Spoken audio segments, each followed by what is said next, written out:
খুব কষ্ট লাগে, খুব কষ্ট লাগে যখন আপনাদের কথা মনে হয়। 2 বছর আগে যখন গান করতাম, বিভিন্ন স্টেজ প্রোগ্রাম করতাম, কতটা ভালো লাগতো। আজকে দেখতে দেখতে প্রায় 2 বছর চলে গেল। কণ্ঠের সমস্যার জন্য কোনো ধরনের স্টেজ প্রোগ্রাম থেকে শুরু করে কোনো ধরনের গান বাজনা করতে পারতেছি না। বিশ্বাস করেন, যখন গভীর রাত হয়, বালিশের সাথে মাথাটা লাগাইয়া যখন চিন্তা করি, তখন অটোমেটিকলি চোখে কান্না চলে আসে।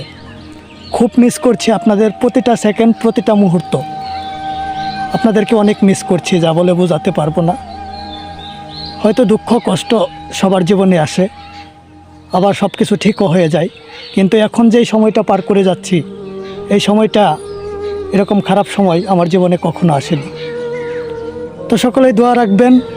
ডাক্তার দেখালাম, ডাক্তার দেখানোর পর এখন ডাক্তার বলেছে যে আমার কণ্ঠে থেরাপি দিতে হবে, গলাতে।